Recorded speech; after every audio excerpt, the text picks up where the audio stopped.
Allez, bonjour les amis, c'est un immense plaisir aujourd'hui pour moi d'accueillir une personne que je connais.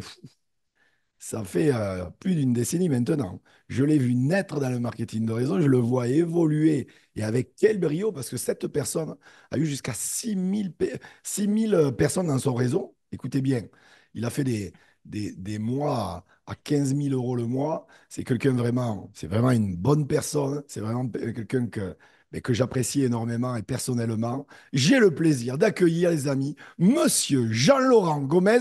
Et s'il y a des Portugais ce soir, spécial interview Portugal, les amis. Comment vas-tu, Jean-Laurent? Super, à la forme, Michel. Merci beaucoup pour ton invitation. Ah ben écoute, merci déjà d'avoir accepté mon invitation. Ça me fait vraiment plaisir de t'accueillir. Alors, sans plus attendre, est-ce que tu peux nous raconter ton histoire? C'est-à-dire, comment tu es tombé dans la marmite du marketing de réseau? Comment tu as rencontré l'industrie? Ça s'est passé comment ton histoire?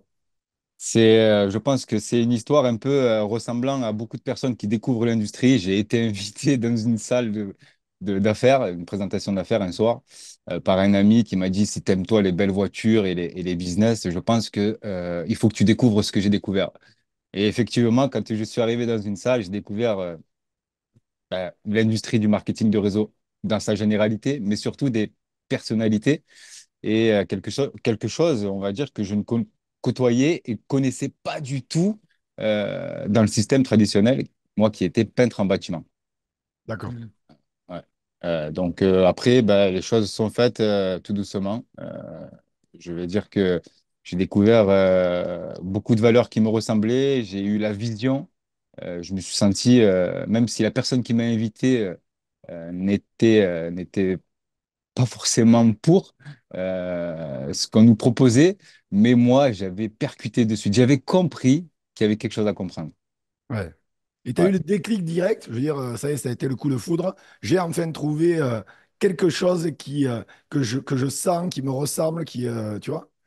Ben, voilà, j'ai trouvé, en fait, à ce moment-là, j'ai trouvé quelque chose qui me ressemblait, que je voulais faire du plus profond de moi. Mais je n'ai pas eu le courage on va dire, de foncer parce que ben, l'inconnu fait toujours peur. Bien sûr. Et donc, du coup, ça a mis quelques temps, quelques mois, et c'est toi-même qui m'as lancé après sur scène à me, j'étais très introverti, donc à me Ouais. lancer. Ah mais je confirme que les amis, même si vous êtes introverti, timide, voilà, Jean-Laurent, c'était le cas et j'en connais d'autres. Et le marketing de réseau, c'est quand même un outil transformationnel qui est incroyable. Vraiment, progressivement, on dit que un an de Extraordinaire. marketing de réseau, ça équivaut à 7 ans. Et j'ai vu l'évolution, la transformation de Jean-Laurent, c'est fantastique. Alors, toi, aujourd'hui, c'est quoi ton état d'esprit, ton mindset vraiment pour développer ton business au quotidien, malgré les hauts et les bas que chaque être humain peut rencontrer, ou leader, parce que les leaders, les amis, je vous le dis, les leaders trouvent des solutions, là où les autres trouvent des excuses. Jean-Laurent trouve des solutions. Toi, c'est quoi ta routine ou cet état d'esprit de champion que tu développes? C'est le bien-être au plus profond de moi, c'est avoir un bien-être total et avoir un équilibre mental. C'est très important. Comme je dis, si on n'est pas épanoui dans sa vie personnelle, Ouais, il est difficile de projeter un épanouissement ou un équilibre assez sérieux dans ce qu'on aime professionnellement. Donc moi, on va dire, je me routine à un peu de footing, à une bonne alimentation, une bonne cuisine, les enfants. Je m'éclate avec les enfants, j'essaye de leur apprendre la vie par rapport à mes échecs. Et, et en fait, ça me le rend, tout simplement. Tout ce que j'ai commis comme erreur, j'essaye de l'apporter sur un plateau aux personnes qui se cherchent. Et finalement, c'est du gagnant-gagnant. Donc, j'essaye vraiment d'équilibrer ma vie perso avec ma vie pro.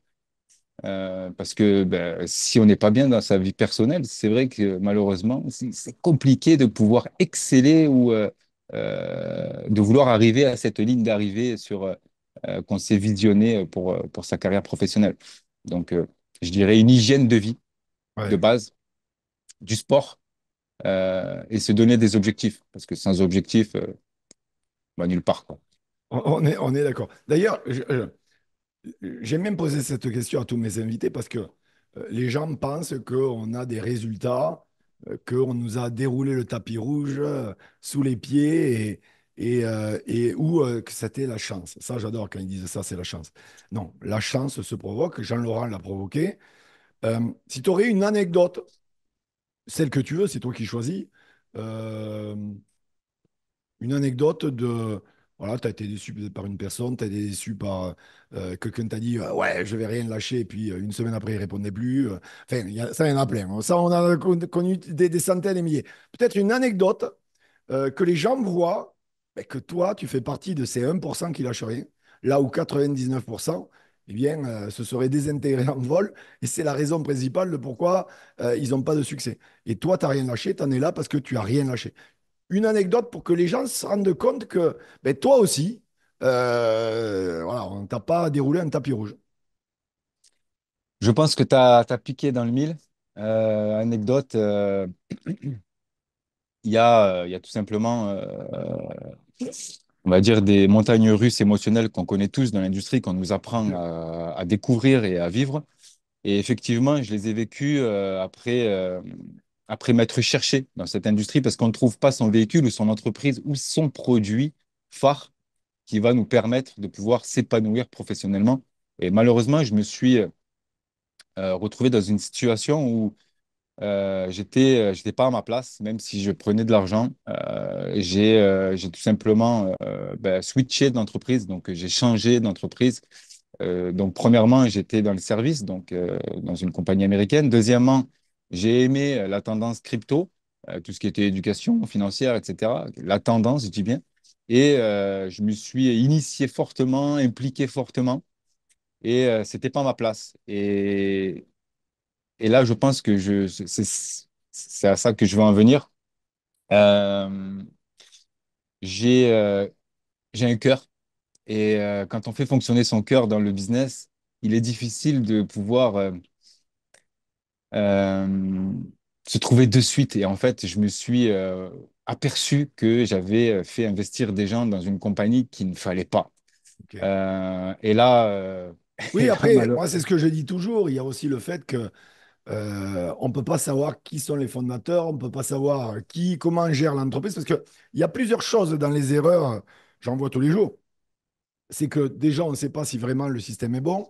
Et ensuite, on ne sait pas si la personne qui est à la tête gère correctement l'argent. Donc, c'est pas évident aussi pour beaucoup de gens. C'est pas que je prends ta défense, que je le vois tous les jours. Donc, c'est pour ça que je le dis. C'est pas évident. On ne sait pas en back-off, vraiment, si c'est bien géré, etc., etc. Donc, des fois, ben, il y a des erreurs. Et c'est comme ça qu'on apprend de ces erreurs, les amis. mais exactement. En fait, on est des entrepreneurs, certes, mais on est, ce qui est la richesse du marketing, du réseau, c'est que cette puissance qu'on a, c'est qu'on est comme qu'un mandataire. Et malheureusement, quand on démarre en tant qu'entrepreneur dans cette industrie, c'est pas comme dans l'industrie traditionnelle, on se doit de tout étudier. Bien sûr. On se doit de tout étudier. Euh, Parce qu'on nous envoie des étoiles plein les yeux. C'est un peu le jeu, malheureusement. Et plus ça va, plus le monde dans cette industrie est de plus en plus jeune. Et la conscience n'est peut-être pas là. La formation non plus. D'ailleurs, je pense qu'heureusement qu'on a des coachs francophones comme toi Merci beaucoup. euh, et qui va certainement aider beaucoup de gens. Je pense que après, je pense que l'erreur fait avancer. Maintenant, aujourd'hui, cette anecdote pour fermer la parenthèse, je suis fier de ce que j'ai fait parce que je sais que pendant des mois, j'ai mangé des patates, comme je dis souvent, mais je rembourse les gens. Voilà. Ouais, Beaucoup de personnes peut-être ne le font pas, d'autres l'ont fait, d'autres se sont enfuis, se cachent. Mais moi, voilà, comme je t'ai dit, c'est plus qu'un métier, c'est une passion. Donc, je ne peux pas me cacher à travers mes erreurs. Je me dois d'assumer mes erreurs pour pouvoir aller de l'avant.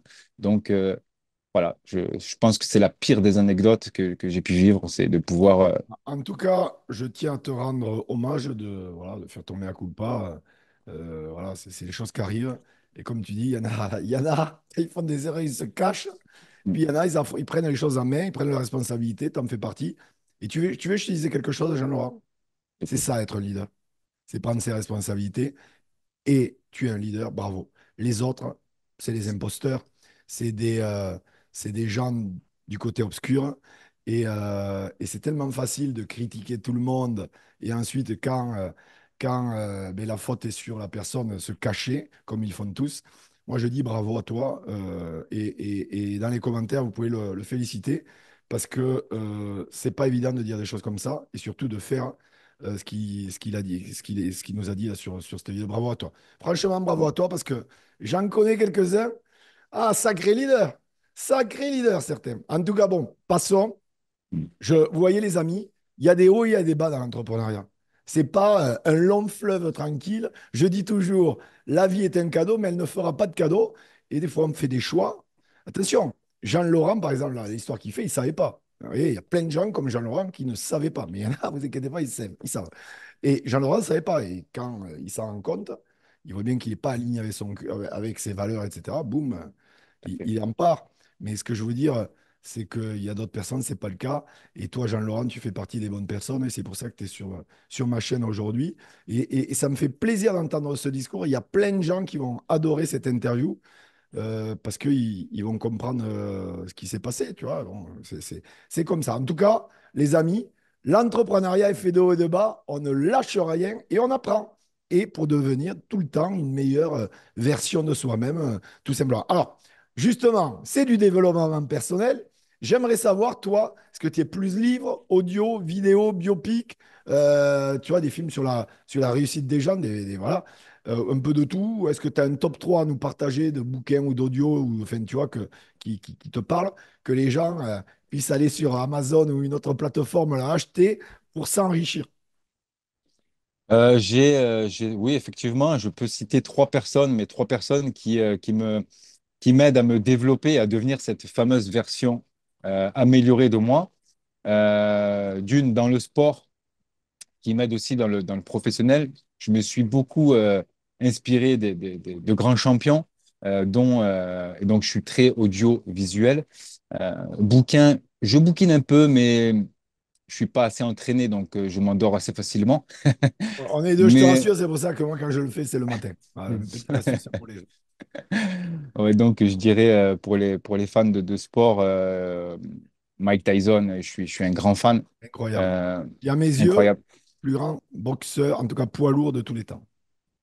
Très très grand boxeur. Euh, voilà, encore une fois, il a su initier sa vie personnelle dans le pro pour pouvoir s'en sortir. Euh, Il vient de très loin. donc, il vient de très loin. Après, j'ai effectivement, dans le développement personnel, Fan de j'ai... pigeon, attends, je tiens à le préciser. Non, mais tu sais qu'il s'est mis à la boxe parce qu'il était victime de harcèlement à l'école et c'est Exact, un gosse qui a coupé la tête d'un de ses pigeons, enfin d'un pigeon, là, hein. Et là, il s'est mis à la bagarre, il a vu qu'il était doué, et ça a commencé comme ça, là. tout C'est à fait, incroyable. Et en parlant d'erreurs, Mike Tyson a commis des erreurs. Et bien sûr. aujourd'hui, c'est quelqu'un qui est repenti. Je crois qu'il a perdu une petite fille. Oui, Vous voyez, les amis, l'important, c'est le final. Commencer bien pour mal finir, non. Commencer mal, OK, pour bien finir. C'est ça, c'est ce chemin-là qu'il faut prendre, c'est ce chemin-là qu'il faut regarder et pas juger ce qui s'est passé il y a 20 ou 30 ans. Maintenant, je exactement, ne défends pas Mike Tyson sur ses problèmes de viol, si ça a été le cas vraiment, j'en sais rien, mais qu'on soit d'accord. Mais c'est un parcours aujourd'hui, il est apaisé, il est en paix, il fait le bien. Voilà, c'est ce qu'il faut retenir. exactement. Une personne très émotionnelle. Voilà, donc Oui, il fait les choses avec beaucoup d'émotion. D'ailleurs, oui. ça se voit aujourd'hui à son âge, il partage énormément. Mm. Bon, ça fait du bien. Après, en termes de développement personnel, j'ai du Anthony Robbins qui m'aide beaucoup aussi. Moi qui n'ai jamais assisté, malheureusement, je n'ai pas eu encore cette chance de pouvoir assister à un de ces séminaires, peut-être avant sa fin, pourquoi pas. Et puis, Bob Proctor. Alors, Bob Proctor, pour moi, je le conseille vraiment à tout le monde. Incroyable, Bob Proctor. C'est une légende de la neuroscience. Il est décédé il y a 2 ans, non? Il y a 3 ans, en 2 ans. 2024, ouais, il y a peut-être 3 ans. Ouais. Ouais, 3 ans, je crois. Mais voilà, c'est quelqu'un qui a su être enseignable et puis et qui a adoré enseigner. Et à travers tout ça, je pense qu'il y a beaucoup de leçons à apprendre, d'où toutes ces pépites qu'on peut retrouver sur Internet pour toutes les personnes qui peuvent, même sur Amazon, hein, il a écrit des bouquins. D'ailleurs, qu'il faut lire absolument. Le livre que je lis assez souvent, que j'estime euh, très sacré, c'est j'ai perdu le nom. Dis-moi le titre du bouquin. Justement, je cherche le nom là. Je Couleur suis du livre. Couleur du livre. blanc avec. Darren Hardy. Non, non, c'est de. Napoléon Oui, Hill. Napoléon Hill, Voilà. c'est ça. Lequel? Plus malin que le diable, réfléchissez, devenir riche. Réfléchissez, devenez riche. Mon Voilà. premier livre. Ouais, j'adore ce livre. Génial aussi. Ouais, c'est quelque chose que je lis, que je conseille aussi de lire quand on fait des trajets, dans les avions, quand on a des rendez-vous importants, surligner des passages très importants. Donc j'ai été très déconcentré par ta question parce que j'ai la mer en face de moi et puis j'ai été absorbé. Mais effectivement, Bob Proctor, c'est une personne que je conseille énormément. Ouais. Énormément. Alors, toi Jean-Laurent, tu as une expérience quand même qui est assez grande maintenant. Ça fait combien d'années tu es dans le marketing de Ça fait réseau? 15 ans. 15 15 ans. ans. Ça fait 15 ans, le marketing de réseau. Il y a 15 ans, il ne faisait pas 100 milliards de dollars. Ouais. Aujourd'hui, on est environ dans les 230. Donc, quelle évolution. Tu as vu, évoluer le marketing de réseau et surtout, tu as vu l'avant-Covid, le pendant-Covid et l'après-Covid. C'est quoi aujourd'hui ta vision de l'industrie du marketing de réseau pour les gens qui le rejoignent, par exemple, même les gens qui y sont depuis un mois, ça fait du bien d'entendre certaines choses de leaders. Et c'est quoi ta vision de l'industrie? L'industrie du marketing de réseau, pour moi, c'est la seule industrie qui peut nous rendre indépendants. Et quand je dis indépendant, je ne parle pas de financier. Hmm. Quand je dis d'indépendance, c'est de pouvoir se libérer d'un poids qu'on peut vivre au quotidien. C'est-à-dire marre d'un pays, marre d'une ville, marre d'un travail, marre de tout. En fait, l'industrie, c'est ce qui va nous permettre cette indépendance de pouvoir s'installer où on veut, euh, faire ce qu'on veut de sa journée, travailler avec qui on veut. Et puis, il y a des slogans pour ça. On travaille où on veut, avec qui on veut, d'où on veut. Bon. Et puis, je pense que la vision que je pourrais partager, qui pourrait parler à tout le monde, qui soit dans l'industrie ou pas, je pense que euh, il faut s'y intéresser. Il faut s'y intéresser de très près, pas de loin, pas sur les vidéos, pas sur les forums, non, de très près, c'est-à-dire rentrer dans le match, côtoyer des personnes qui développent, côtoyer des personnes qui gagnent de l'argent et pas côtoyer des personnes qui sont très négatives. Parce que je tiens à souligner que j'arrive d'un quartier où j'avais aucun rêve à réaliser, je n'avais aucune relation. J'ai dû, à l'époque, il y a 15 ans, m'acharner sur les réseaux sociaux qui étaient très nouveaux pour moi. Ajouter des dizaines, des centaines, des milliers de personnes, faire connaissance, Oui, tu as fait voyager le dans le boulot monde entier. le boulot de zéro. J'ai fait le boulot de zéro, exactement. Après, malheureusement, je n'avais personne pour me soutenir. J'ai perdu mon papa très tôt. J'avais pas une famille qui était pour l'entrepreneuriat, qui était salariée. Euh, donc, j'ai dû me faire tout seul et m'initier dans des réunions où il y avait des personnes pour moi auxquelles je pouvais tirer un maximum de ressources. Euh, T'en fais partie. Et du coup, c'est comme ça que je me suis. C'est pour ça que ça a mis quand même des années, mais j'ai rien lâché. J'ai vraiment. Et d'ailleurs, j'ai tout devant moi. L'avenir est encore devant moi. On est d'accord. Et d'ailleurs, c'est parce qu'on ne lâche rien qu'on évolue. Alors, pour terminer cette entrevue, je vais te poser la question que je pose à tous mes invités. C'est les trois conseils que tu aimerais partager aujourd'hui aux gens qui vont découvrir, les milliers de personnes qui vont découvrir cette interview. Alors, je dis toujours ça, mais c'est vrai, on pourrait donner 100, 200, 1000 conseils, il y en a tellement. Mais peut-être trois conseils qui, toi, aujourd'hui, te paraissent pertinents pour quelqu'un qui se lance ou qui vient de se lancer dans le marketing de réseau et qui aurait besoin d'entendre vraiment trois conseils vitaux pour qu'il ait des résultats. Ça va pas être long parce que je suis quelqu'un de simple et c'est ce qui fonctionne chez moi. et je pense que c'est la base de tous, on est tous des êtres humains. Premièrement, se faire confiance, déjà. La confiance en soi. Donc ça se travaille, mais c'est primordial. Deuxièmement, euh, ne pas écouter les bruits qui nous entourent. Et il y en a des bruits, il y en a. Parce que on a tendance à flirter entre le mal et le bon, et finalement, nous-mêmes, au fond, on sait ce qui est bon pour nous. On a juste à aller le chercher. Donc, il y a des étapes, step by step. C'est d'abord se faire confiance, et ça en fait partie. Ensuite, ne pas écouter les bruits du monde. Et troisièmement, se former, apprendre. Apprendre toujours quelque chose de nouveau, tous les jours, ne serait-ce qu'un petit truc. Sans ça, on va nulle part. Apprendre. Il n'y a que comme ça qu'on avance dans la vie. Les Donc, amis, voilà, c'était Monsieur Jean-Laurent Gomez. S'il vous plaît, mettez un commentaire dans le chat, likez la vidéo, partagez la vidéo et puis abonnez-vous à ma chaîne, vous serez bénis sur 10 générations. Jean-Laurent, merci vraiment pour tout le c'est à contenu, toi. tout le partage.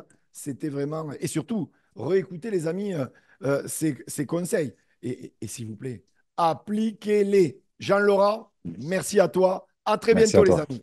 Bye Merci bye. encore. Au revoir.